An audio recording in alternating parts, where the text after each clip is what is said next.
Welcome to episode 278 of Lucretius Today.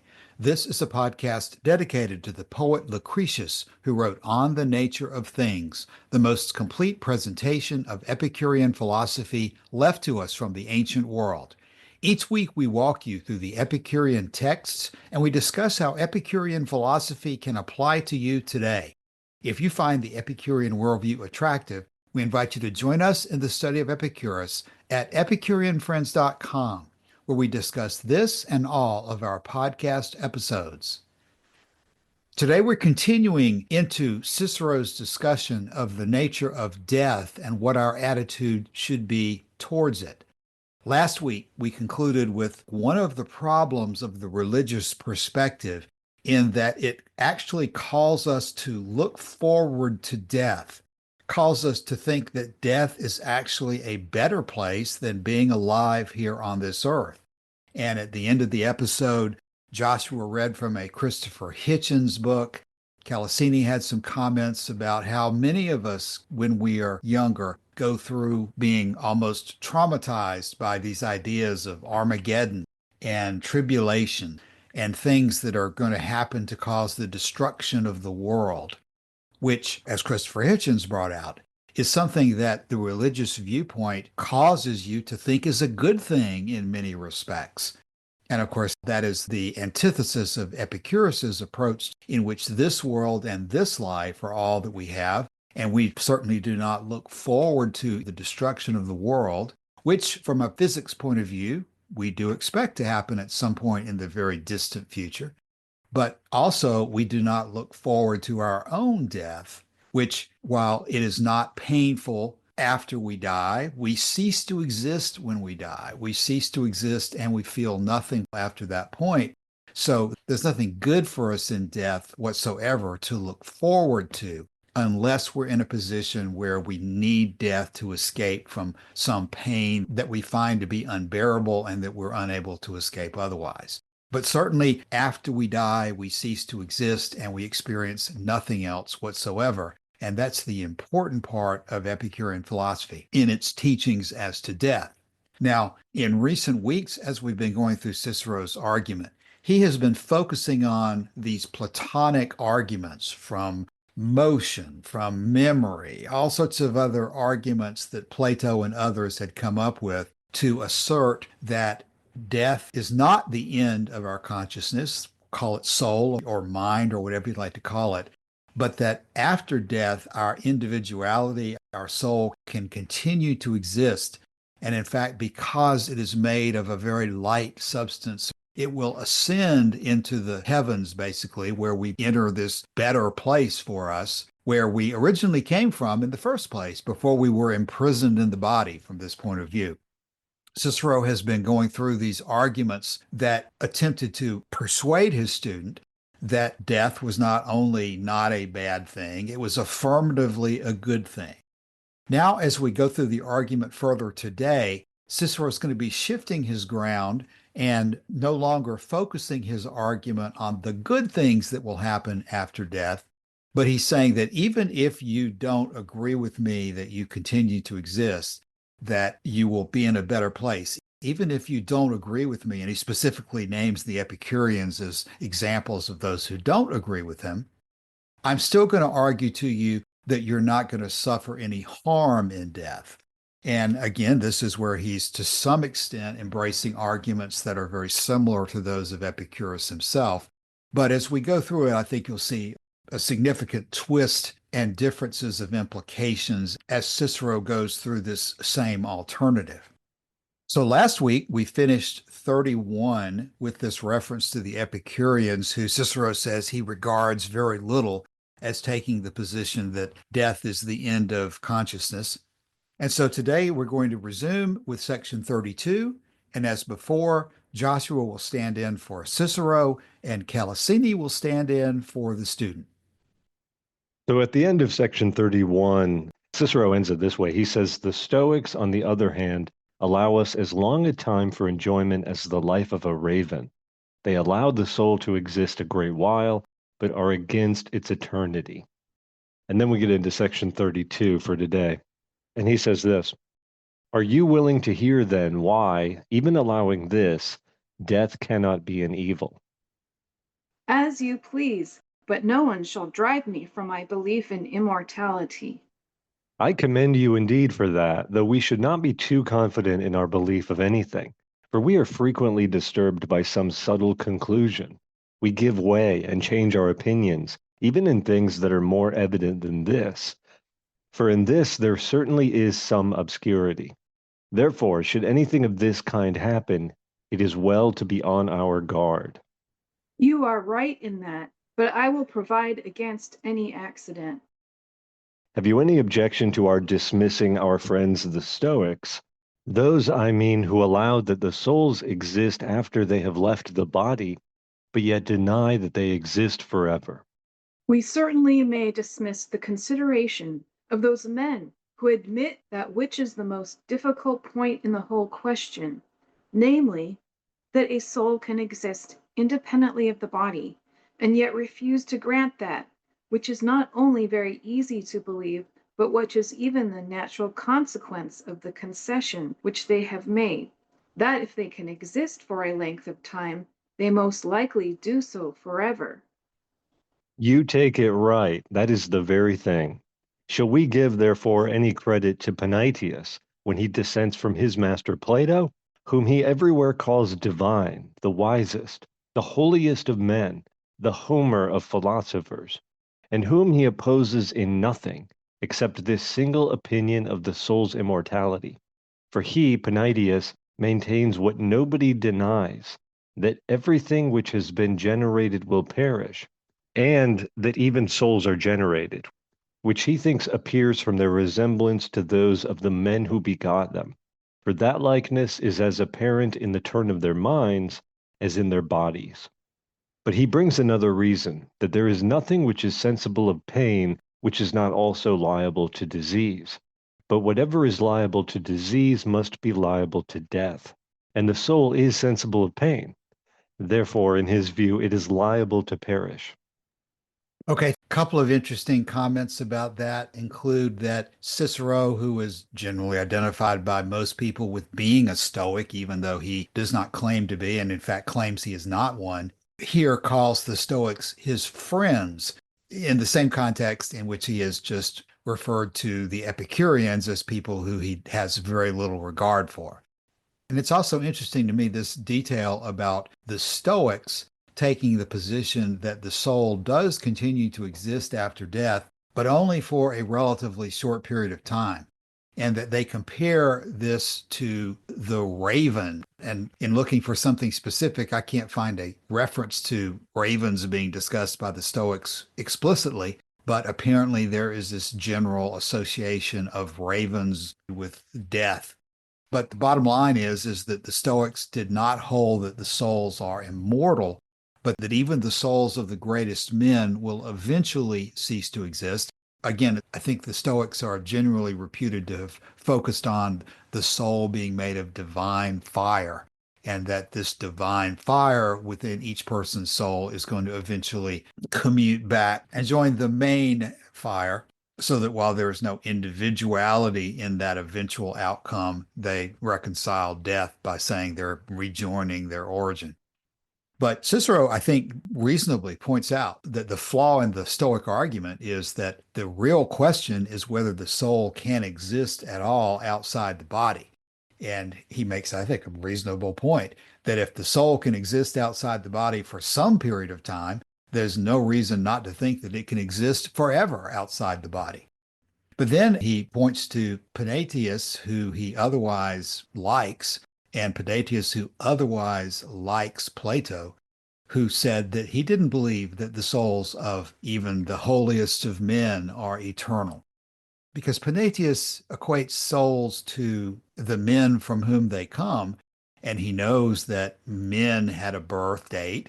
And taking it back to the general observation that a lot of these philosophers are making, that anything which has a beginning also has an end, Panaetius was concluding that the soul also must have an end, just like the men who generated the soul in the first place. And then at the end, he throws in an argument that anything that can feel pain is also liable to disease. And anything that's liable to disease is liable to death. And since the soul is sensible of pain, it too can perish.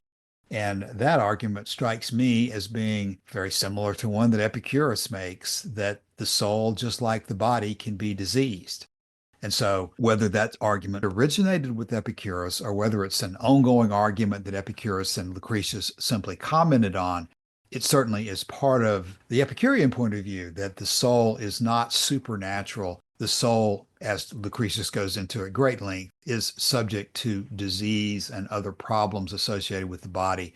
And that is indeed a good indication that the soul is not immortal. We're going to see in section 33 how these arguments get developed and then subsequently refuted by Cicero. But it is interesting what the student says here in this dialogue. We certainly may dismiss the consideration of those men who admit that which is the most difficult point in the whole question, namely that a soul can exist independently of the body, and yet refuse to grant, which is not only very easy to believe, but which is even the natural consequence of the concession which they have already made, that if they can exist for a length of time, they most likely do so forever. Like I said, we're going to get into the fuller refutation of this argument in the next section. It is interesting that from this perspective of these people sitting around in Cicero's Tusculan villa discussing philosophy, the idea that the soul can exist independently of the body is difficult to believe. I mean, they do believe it, but they acknowledge that it's hard to imagine how that works. But it's almost like a geometric point that they're making with the second part, which is if it can exist for a length of time, there's no reason to think that it can't exist forever. So I find the difference in those two opinions somewhat interesting. Yeah, Joshua, let me comment on that again. I find that to be a very good argument. In fact, it's one that we talk about sometimes in relation to the Epicurean view of divinity, the question about whether the gods are able to survive indefinitely or not, and whether we would expect life on other planets outside of our solar system, whether they have a theoretical limit as to how long they can live. And while it seems to be accepted by Lucretius that something that has a beginning is probably going to have an end, I've never accepted the idea that there's a necessity that it will end, because it seems to me that the gods have to be natural. They therefore have to have a way, as Velleius talks about, of replenishing their atoms. And as long as they are able to continue replenishing their atoms, as long as we as human beings are able to develop our medical care and improve our technology, I'm not sure that there really is a necessary limit to how long something can continue to exist. But in regard to the soul, there's no reason to think that it can exist outside the body. And so the real question is not how long can it exist outside the body, but can it exist outside the body at all? And part of the analysis about whether it can exist outside the body comes from comparing the soul to actual human beings. It's definitely hard for almost anybody to think about the soul existing outside the body. All we really are familiar with are living, breathing human beings in which the soul is inside the body. So in 33, Cicero is going to go into that aspect and try to undercut this analogy argument and say that, well, just because men are like each other in many ways, that doesn't necessarily mean that the soul is like a man. And he develops that in 33. Yeah, in 33, he says this: these arguments may be refuted, for they proceed from his, Panaetius's, not knowing that while discussing the subject of the immortality of the soul, he is speaking of the intellect, which is free from all turbid motion, but not of those parts of the mind in which those disorders, anger and lust, have their seat, and which he, whom he is opposing when he argues thus, imagines to be distinct and separate from the mind. Now, this resemblance is more remarkable in beasts, whose souls are void of reason, but the likeness in men consists more in the configuration of the bodies, and it is of no little consequence in what bodies the soul is lodged. For there are many things which depend on the body that give an edge to the soul, many which blunt it. Aristotle indeed says that all men of great genius are melancholy, so that I should not have been displeased to have been somewhat duller than I am. He instances many and, as if it were matter of fact, brings his reasons for it. But if the power of those things that proceed from the body be so great as to influence the mind, for they are the things, whatever they are, that occasion this likeness, still that does not necessarily prove why a similitude of souls should be generated. I say nothing about cases of unlikeness. I wish Panidius could be here. He lived with Africanus. I would inquire of him which of his family the nephew of Africanus's brother was like. Possibly he may in person have resembled his father, but in his manners he was so like every profligate abandoned man that it was impossible to be more so. Who did the grandson of P. Crassus, that wise and eloquent and most distinguished man, resemble? Or the relations and sons of many other excellent men, whose names there is no occasion to mention? But what are we doing? Have we forgotten that our purpose was, when we had sufficiently spoken on the subject of the immortality of the soul, to prove that even if the soul did perish, there would be even then no evil in death? Joshua, that's a complicated paragraph. It seems to me that he's starting off talking about how animals have much more connection with their visceral emotions, their anger, their lust, their disorders, and so forth. And that it's easy, therefore, to understand that the soul of an animal is part of its body and it's not going to be able to exist outside the body after it dies. But with men, and I think it's probably important to remember what he's said about the Stoics, that the Stoics and maybe some others didn't necessarily believe that everybody survived death for a really long period of time, but especially the souls of the great men and the highest type of people would persist longer than those who were just ordinary people.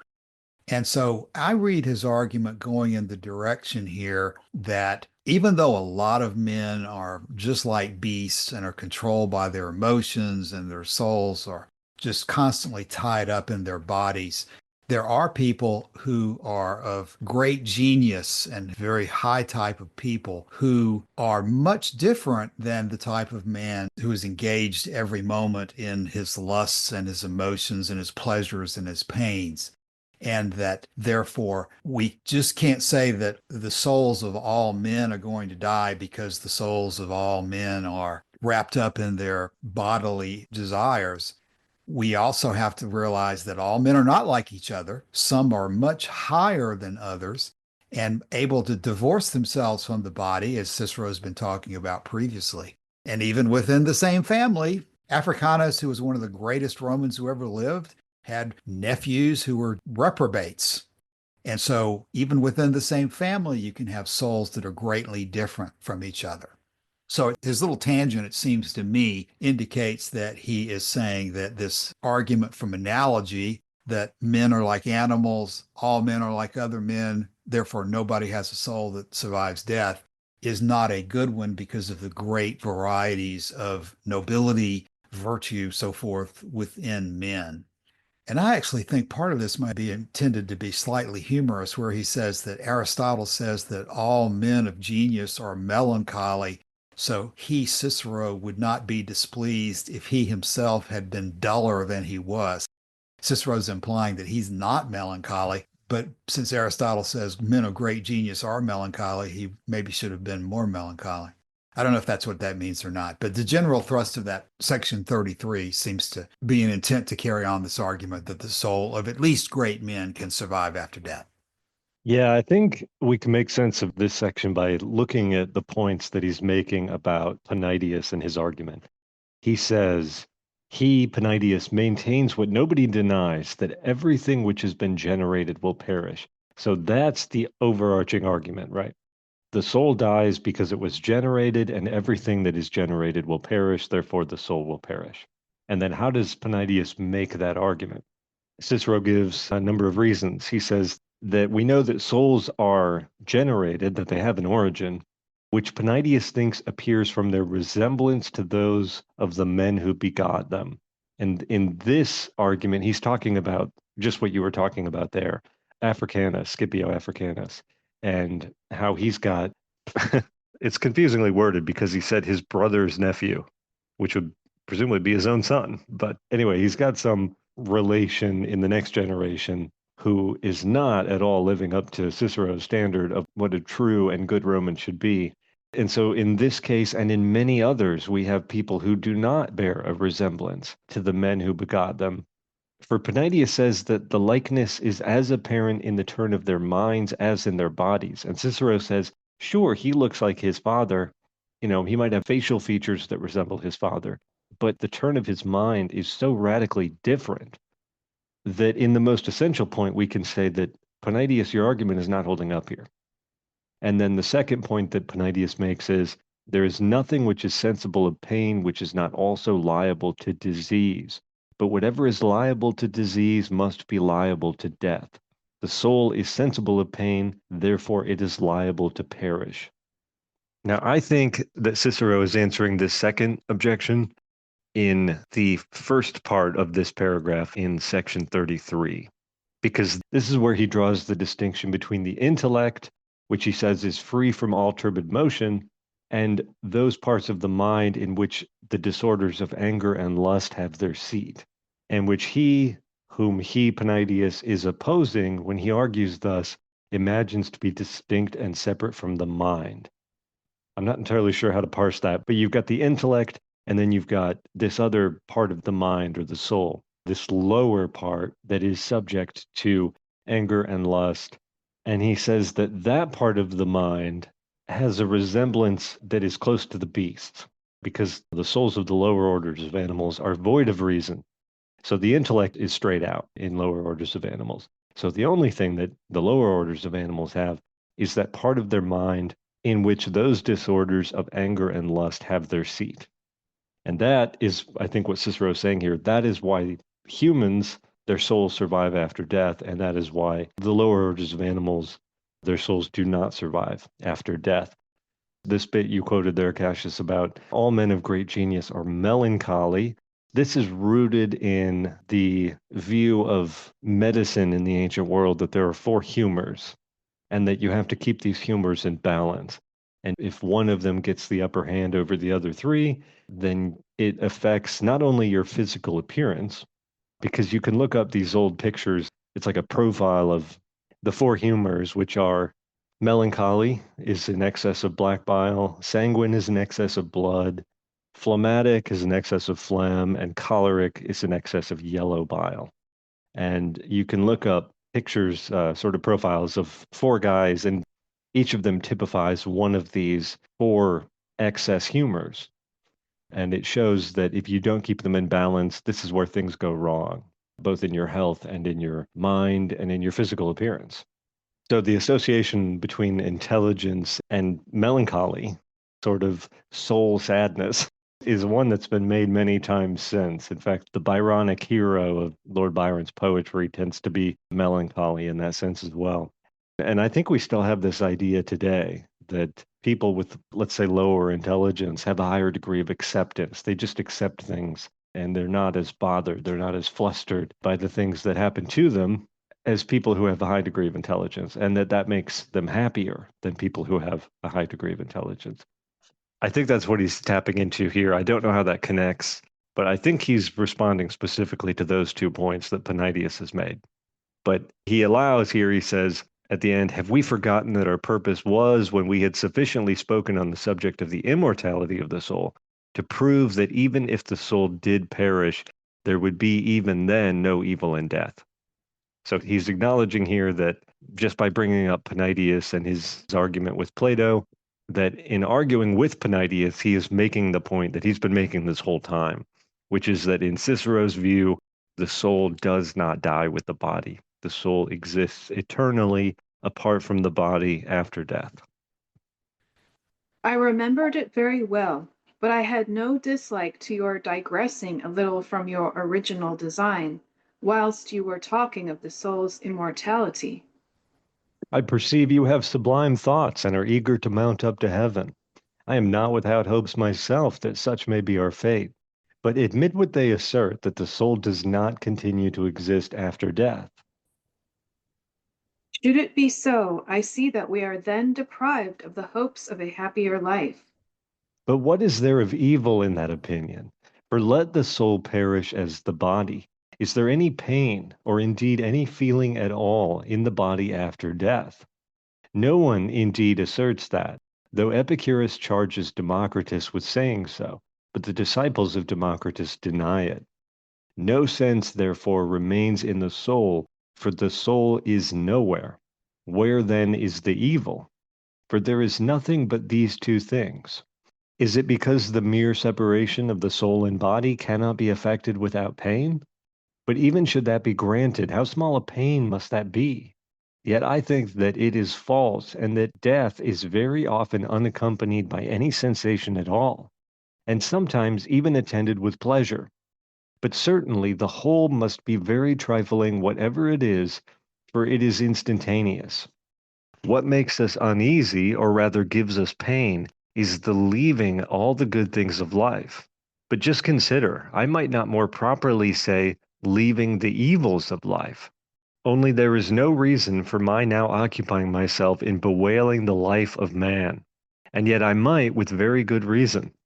But what occasion is there when what I am laboring to prove is that no one is miserable after death, to make life more miserable by lamenting over it? I have done that in the book which I wrote in order to comfort myself as well as I could. If then our inquiry is after truth, death withdraws us from evil, not from good. This subject is indeed so copiously handled by Hegesias, the Cyrenaic philosopher, that he is said to have been forbid by Ptolemy from delivering his lectures in the schools, because some who heard him made away with themselves. There is, too, an epigram of Callimachus on Cleombrotus of Ambracia, who, without any misfortune having befallen him, as he says, threw himself from a wall into the sea, after he had read a book of Plato's. The book I mentioned of that Hegesias is called Apocarteron, or A Man Who Starves Himself, in which a man is represented as killing himself by starvation, till he is prevented by his friends, in reply to whom he reckons up all the miseries of human life. I might do the same, though not so fully as he, who thinks it is not worth any man's while to live. I pass over others. Was it even worth my while to live? For had I died before I was deprived of the comforts of my own family, and of the honors which I received for my public services, would not death have taken me from the evils of life rather than from its blessings? Now, this is an interesting paragraph in many ways. I don't want to forget this line about how Cleombrotus of Ambracia threw himself off a wall after reading a book of Plato's. I know that many of us have had similar desires after reading Plato and other philosophers who seem to be so impractical and so ridiculous in the directions that they go. It's also worth mentioning, of course, that even in the letter to Menoikeus, Epicurus is very strong that men are of very little account who have many reasons for committing suicide. So Epicurus is strongly against suicide from the perspective of trying to achieve a better life. It makes no sense whatsoever. From the perspective of avoiding pain from which you cannot escape, it may at times make sense, but it certainly never makes sense from the point of view that Cicero is arguing that life can be better after death. And even when you analyze it, as Cicero really is focusing on here, that death is the escape from so much evil, it is not an affirmatively good place to be. And the wise man in Epicurean philosophy is always going to have more reason for joy than for vexation, as Torquatus says. The wise man who understands the nature of the universe and of life is going to understand that non-existence is not a bad thing, but existence is the only time when you have the opportunity for pleasure. And the goal of life is to experience pleasure, not to experience nothingness, because that can't be experienced. It makes no sense.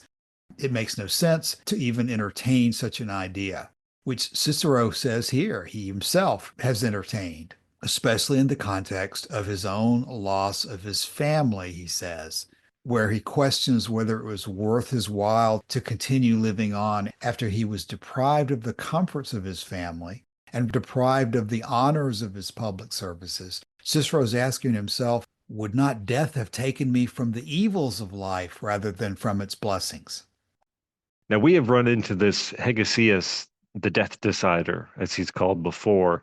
It's always a touchy subject when we talk about suicide and end of life issues. But he wrote this book called A Man Who Starves Himself, in which he's represented as killing himself by starvation. And when he is prevented by his friends, he replies to them by reckoning up all the miseries of human life. And then Cicero says, I might do the same, though not so fully as he who thinks it not worth any man's while to live. It's not worth my time to live. And then he says, was it even worth my while to live? For had I died before I was deprived of the comforts of my family and of the honors which I received for my public services, would not death have taken me from the evils of life rather than from its blessings? If I'm answering that question, my answer is this. Certainly, it is worth your while to live. You're very lucky to even be able to do it. In fact, there's a Richard Dawkins quote that we really need to bring in here. This is Richard Dawkins in his book, Unweaving the Rainbow, Science, Delusion, and the Appetite for Wonder. And this is what he says about the question that Cicero has proposed. Is it worth our while to live? He says this, quote, we are going to die, and that makes us the lucky ones. Most people are never going to die because they are never going to be born. The potential people who could have been here in my place, but who will in fact never see the light of day, outnumber the sand grains of Arabia. Certainly those unborn ghosts include greater poets than Keats, scientists greater than Newton. We know this because the set of possible people allowed by our DNA so massively exceeds the set of actual people. In the teeth of these stupefying odds, it is you and I, in our ordinariness, that are here, we privileged few who won the lottery of birth against all odds. How dare we whine at our inevitable return to that prior state from which the vast majority have never stirred? I think that is a damning indictment of Cicero and his view here that leaving life takes us away from what is predominantly evil. And again, I'll return to Epicurus on his last day in his life when he said, I'm writing to you on a very happy day, which is also the last day of my life. The pains from strangury and dysentery are so strong that they cannot be increased by any means. But I set over and above them all the pleasure of the remembrance of our past friendship. That, I think, is the kind of attitude we should have toward life. We can agree with Cicero that if the soul does not exist after the death of the body, if the soul dies with the body, we can agree with Cicero that that is not an evil. And Epicurus' view is that death is nothing to us because we don't exist to experience it. But this is a serious divergence here, with Cicero saying death delivers us primarily from evil and not from good. And Epicurus, I think, would certainly say that death does take us away from good. There's pain also, certainly, and he's given advice on that point. We leave the theater when the play ceases to please us, but for the most part, this life is a life of pleasure, which we can set over and above the pain we experience. And that makes life worth living.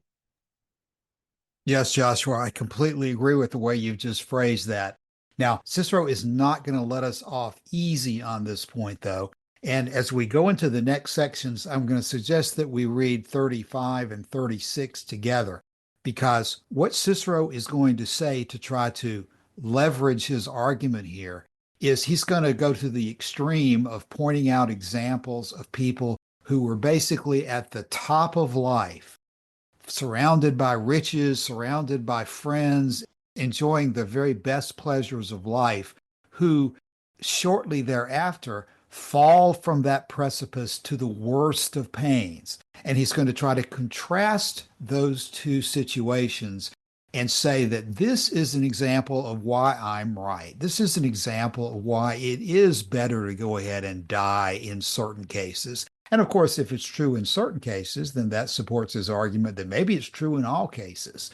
But for those of us who are not familiar with the stories of King Priam of Troy or Pompey the Great of Rome, Cicero is going to tell us about their fall from prosperity, and then he's going to get back into the argument in 36. So if you don't mind reading 35 and 36 together, we'll then have Cicero's full argument on this point. Mention, therefore, someone who never knew distress, who never received any blow from fortune. The great Metellus had 4 distinguished sons, but Priam had 50, 17 of which were born to him by his lawful wife. Fortune had the same power over both, though she exercised it but on one. For Metellus was laid on his funeral pile by a great company of sons and daughters, grandsons and granddaughters. But Priam fell by the hand of the enemy, after having fled to the altar, and having seen himself deprived of his numerous progeny. Had he died before the death of his sons and the ruin of his kingdom, with all his mighty wealth elate, under rich canopies of state, would he then have been taken from good or from evil? It would indeed at that time have appeared that he was being taken away from good. Yet surely it would have turned out advantageous for him. Nor should we have had these mournful verses. Lo, these all perished in one flaming pile. The foe, old Priam, did of life beguile, and with his blood thy altar Jove defile. As if anything better could have happened to him at that time than to lose his life in that manner. But yet, if it had befallen him sooner, it would have prevented all those consequences. But even as it was, it released him from any further sense or experience of them. The case of our friend Pompey was something better. Once, when he had been very ill at Naples, the Neapolitans, on his recovery, put crowns on their heads, as did those of Puteoli. The people flocked from the country to congratulate him. It is a Grecian custom and a foolish one. Still, it is a sign of good fortune. But the question is, had he died, would he have been taken from good or from evil? Certainly from evil. He would not have been engaged in a war with his father-in-law. He would not have taken up arms before he was prepared. He would not have left his own house, nor fled from Italy. He would not, after the loss of his army, have fallen unarmed into the hands of slaves and been put to death by them. His children would not have been destroyed, nor would his whole fortune have come into the possession of the conquerors. Did not he, then, who, if he had died at that time, would have died in all his glory, owe all the great and terrible misfortunes into which he subsequently fell to the prolongation of his life at the time? These calamities are avoided by death, for even though they should never happen, there is a possibility that they may. But it never occurs to a man that such a disaster may befall him himself. Everyone hopes to be as happy as Metellus, as if the number of the happy exceeded that of the miserable, or as if there were any certainty in human affairs, or again, as if there were more rational foundation for hope than fear. But should we grant them even this, that men are by death deprived of good things, would it follow that the dead are therefore in need of the good things of life, and are miserable on that account? Certainly they must necessarily say so. Can he who does not exist be in need of anything? To be in need of has a melancholy sound, because it in effect amounts to this: he had, but he has not. He regrets, he looks back upon, he wants. Such are, I suppose, the distresses of one who is in need of. Is he deprived of eyes? To be blind is misery. Is he destitute of children? Not to have them is misery. These considerations apply to the living, but the dead are neither in need of the blessings of life, nor of life itself. But when I am speaking of the dead, I am speaking of those who have no existence. But would anyone say of us who do exist that we want horns or wings? Certainly not. Should it be asked, why not? The answer would be that not to have what neither custom nor nature has fitted you for would not imply a want of them, even though you were sensible that you had them not. This argument should be pressed over and over again. After that point has once been established, which if souls are mortal, there can be no dispute about. I mean that the destruction of them by death is so entire as to remove even the least suspicion of any sense remaining. When, therefore, this point is once well grounded and established, we must correctly define what the term to want means, that there may be no mistake in the word. To want, then, signifies this: to be without that which you would be glad to have. For inclination for a thing is implied in the word want, excepting when we use the word in an entirely different sense, as we do when we say that a fever is wanting to anyone. For it admits of a different interpretation when you are without a certain thing and are sensible that you are without it, but yet can easily dispense with having it. To want, then, is an expression which you cannot apply to the dead, nor is the mere fact of wanting something necessarily lamentable. The proper expression ought to be that they want a good, and that is an evil. But a living man does not want a good, unless he is distressed without it, and yet we can easily understand how any man alive can be without a kingdom, but this cannot be predicated of you with any accuracy. It might have been asserted of Tarquin when he was driven from his kingdom. But when such an expression is used respecting the dead, it is absolutely unintelligible. For to want implies to be sensible, but the dead are insensible. Therefore, the dead can be in no want. Okay, Joshua, that was a long section. And indeed, in the second part of that, he does turn to another important issue, which we're going to cover. But the majority of the first of it was revolving around this question that while fortune controls everyone, as Cicero says, and Metellus can live his life to the full without any bad results at the end, there are many examples of people who at the end of their lives or nearing the end of their lives who fall into great tragedies and devastation, such as Priam losing his kingdom and his family, such as Pompey falling from the heights of Roman glory and being eventually destroyed in the civil wars by Caesar. These are examples where it is possible to argue that it would have been better for them had they not lived as long as they did and had they died at the height of their glory and pleasures as opposed to living on and experiencing these terrible things. I think we all have heard examples and probably said ourselves such things as, it's a good thing that George Washington's not alive today to see what a mess the world is in. Or it's a good thing our parents are not alive today to see the way the world is now. As if they are in fact better off for being dead because they've not had to live to experience these things that we're suggesting they would have not wanted to experience. I think you can analyze that already. But the basic point is that Epicurus is not going to agree with an argument that it's simply better off to hasten your death just because it's possible that bad things will befall you during that extra period of time that you are alive. For one reason, if no other, that Epicurus doesn't believe that there is necessity in human affairs. And as Epicurus says in the letter to Norcius, the future is not wholly ours, nor is it not wholly ours. We have the ability to influence our futures. And while we're alive, we have the ability to work for the avoidance of disasters such as these things that he's citing. And it's improper to look back and say that it was inevitable that Pompey or inevitable that Priam would meet the ends that they did meet. But again, even in those instances where you can predict that bad things are coming in your direction, that storms are on the horizon, Epicurus is saying that the wise man is always going to have more reason for joy than for vexation. So it's just not going to make sense to think that death is a good for you, except in the most extreme of conditions.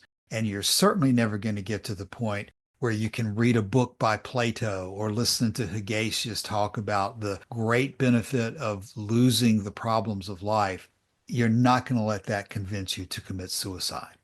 And then Cicero turns back to almost the purely Epicurean argument that once you're dead, you're not there to experience bad things. And he goes into some fairly interesting argument about how words like wanting or lacking or missing need to be very carefully parsed because the dead are not there to lack something. They're not there to have an unfulfilled desire. They're not there to want something that they don't have.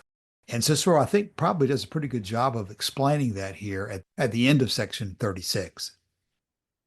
I think it's very interesting to see the way in which Cicero almost completely reverses Epicurus's own view of pleasure and pain. Because Cicero is saying that death spares you from evil because it either spares you from the memory of past evils, or from the experience of present evils, or from the fall into future evils, right? And for that reason that we can say, doesn't matter who you look at, right? Priam or Metellus or Pompey or any of these people, because they've all experienced evil. They've all experienced, pain. They've all experienced loss, death of people they love. And so no matter which way you look at it, Cicero is saying, death spares you from the memory, experience, or anticipation of evil. Epicurus puts this almost exactly the other way around. It's not pain that we dwell on and remember or anticipate for the future, or even indeed experience an unbearable amount of in the present. As he said in the letter to Idomeneus that he wrote on the last day of his life, he's experiencing pain in the present from strangury and dysentery, but he is able to set over and above all of that pain the memory of his past friendship with Idomeneus. And so for Epicurus, pain kind of exists only in the present, but pleasure, we can experience pleasure now in part by just remembering our past pleasures. Pains that we experienced in the past tend not to bother us as much now as they did when they happened. This is the classic thing people always say, right? One day we're going to look back and laugh about all of this. So the pain that you experienced a long time ago kind of gets dulled over time. And even though you think of it sometimes, and maybe it makes you wince or cringe to think about it, it doesn't hurt as much now as it did back then. But the memory of past pleasures, particularly, he says, the memory of our past friendship, that can be as fulsomely pleasurable today as it was at the time. And this is why time is kind of a force multiplier for pleasure, and it diminishes the effect on the whole of life of pain, because it's kind of the same with the future. Once you acknowledge that death is nothing to us, because when death is, we are not, and when we are, death has not come, anticipating future pains is likewise diminished, but it doesn't stop you at all from anticipating future pleasures. And so, on the whole, on balance, pleasure comes out far ahead of pain in this calculation. And for Cicero, it's the exact opposite. The evils of life that we remember, that we anticipate, and that we experience right now predominate over the good things in life. And so death, in his view, is sparing us from predominantly evil things. I think that's really interesting, the way that he presents an almost opposite view of Epicurus's own position on this. Yeah, Joshua, before we go forward, I really want to strongly agree that this is a reversal of perspective between Cicero, Plato, these other guys versus Epicurus. Because, as you said, Epicurus focuses on the desirability of pleasure. And the unavailability of pleasure when you're dead means that you're going to want to stay alive so that you can experience pleasure. And wherever this difference of opinion comes from, it is a deep and wide divide that I think we see around us today. We see it today just as it's always apparently existed. There are certain people in life who are so focused on avoiding pain that it makes sense to them to consider death because they are so obsessed with avoiding pain. They think that is their overriding goal in life. That's a debate and a discussion that we have regularly in discussing Epicurus, because when people start talking about, well, the goal of life, according to Epicurus, is absence of pain, some people will interpret that as meaning that the most important thing you can do, The prime directive of life is to avoid pain at any cost. And I think what you've just said is a good synopsis of how that is not the case for Epicurus. The calculation and offsetting of pleasure against pain is going to be an individual thing. Everyone is going to have to make their own decision about how to score that balance because there's no God and there's no absolute rule that tells you how to do it. But for an Epicurean who knows that life is short, you are focused on the importance of pleasure and you are willing at times to undergo pain in order to experience a greater pleasure. You're not so deer in the headlights focused and obsessed on avoiding pain at all costs. That is simply not Epicurus's perspective. And there's a line in a letter by Thomas Jefferson that came to mind when you're talking about that I think expresses the same question when Jefferson writes, "Friendship is precious not only in the shade, but in the sunshine of life." And here's the phrase that I think is appropriate. "And thanks to a benevolent arrangement of things, the greater part of life is sunshine." Now, that's not to say that you can measure the length of time, that time alone is the way to decide whether pleasure is greater than pain. Just as in Epicurus's own letter about how you choose not the most food, but the most pleasant, there is a decision that we have to make as to how to understand most, how to understand a word like greater here that Thomas Jefferson has raised. It's not necessarily the longest length of time. It's not necessarily the intensity. It's not necessarily the part of the body that's affected. But all of these factors come together, and you have to decide what is most significant to you. I think Cicero is saying here that he himself has not looked at avoiding pain as the number one thing that has driven his life.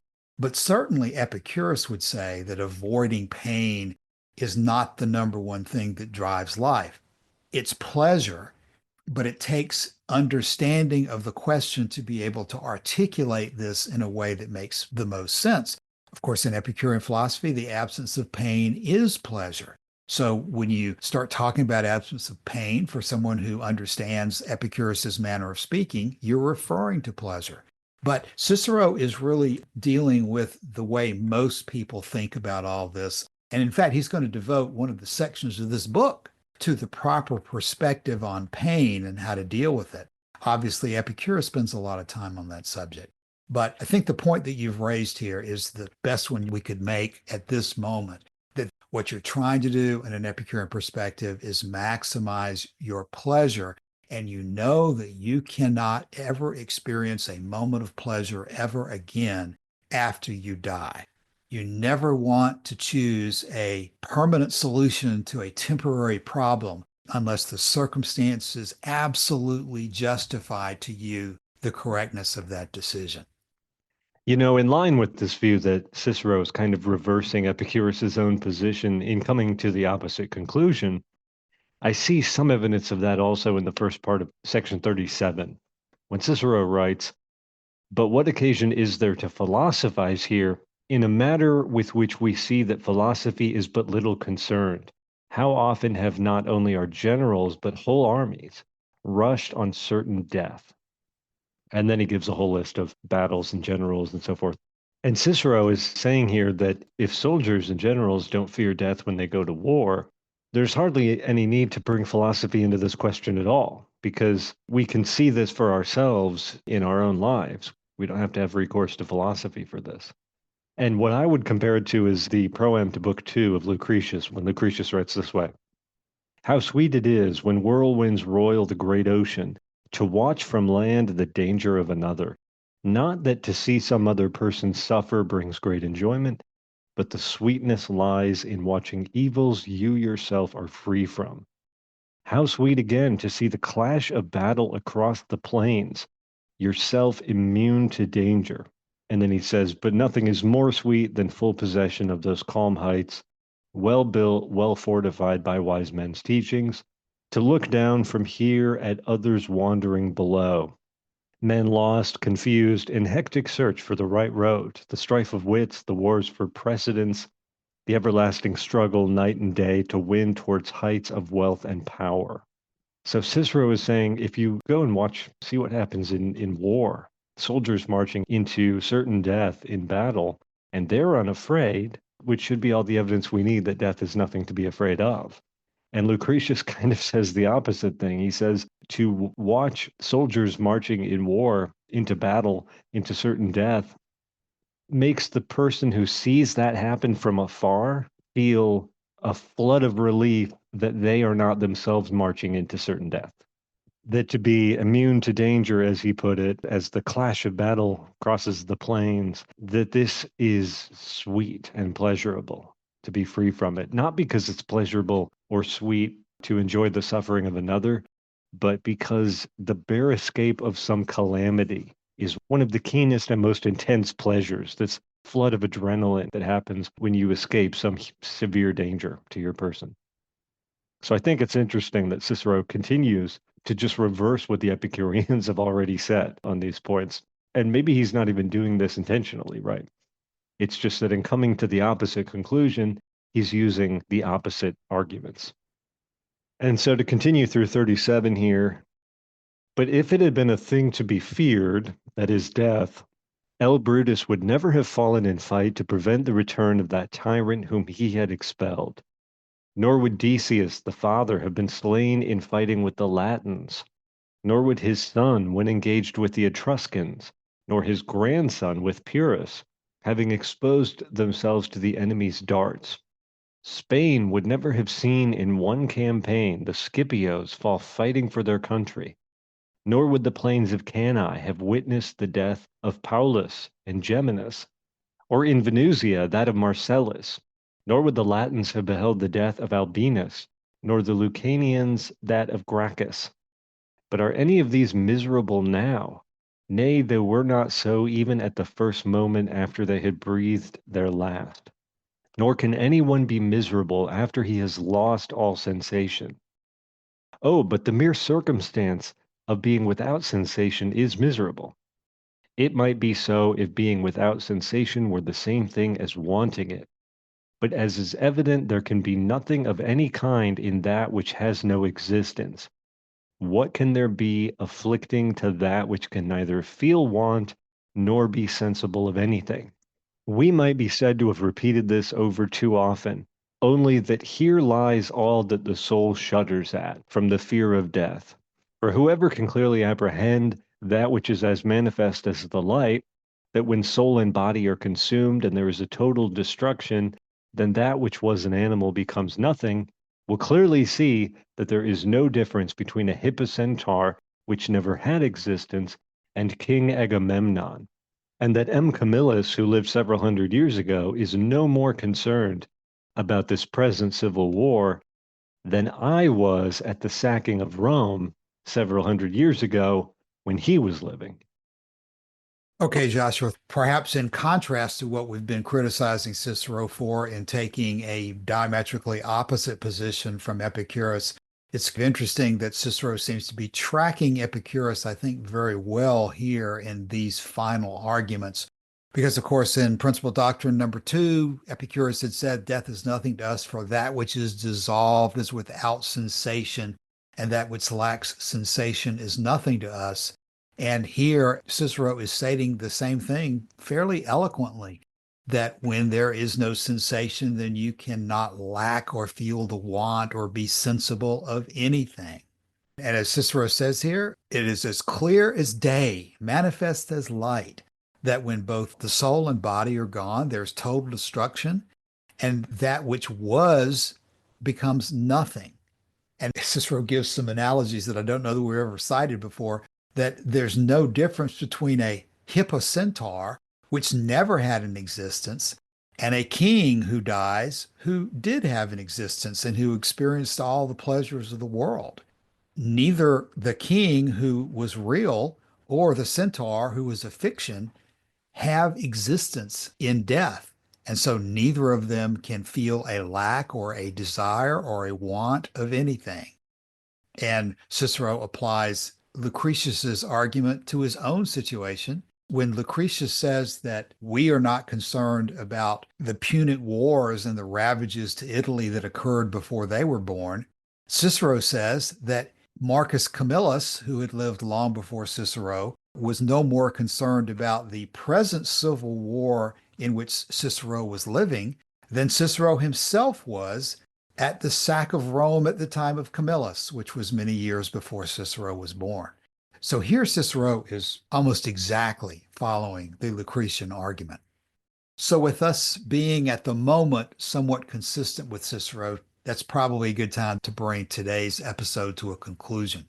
Any final thoughts for today? Yeah, Cassius, I'm glad you brought up the striking resemblance to the argument that Cicero is making here with Lucretius and his argument from symmetry. I am no more concerned about the things that happen after I die than I am about the things that happened before I was born, because I didn't exist before I was born and I won't exist after I die. And those two conditions are identical. So it's very interesting to see Cicero making the same point. We know that Cicero read Lucretius. I don't know how much of that has bled over into his own work, but it is very interesting to see that argument made here. Yes, Joshua, the parallels here are striking. And as we continue to work through this, we continue to find these references that help us understand Epicurus better. We'll wrap up this discussion of death over the coming week or two. Then we'll move on to discussions of pain and pleasure and other important issues of life. Whether we see death as non-existence or whether we see death as a promise of better times ahead is hugely important to us. We'll continue to go through Cicero's discussions of this next week. In the meantime, we invite everyone to drop by our forum and let us know if you have any questions or comments about this or any of our other discussions of Epicurus. Thanks for your time today. We'll be back again soon. See you then. Bye.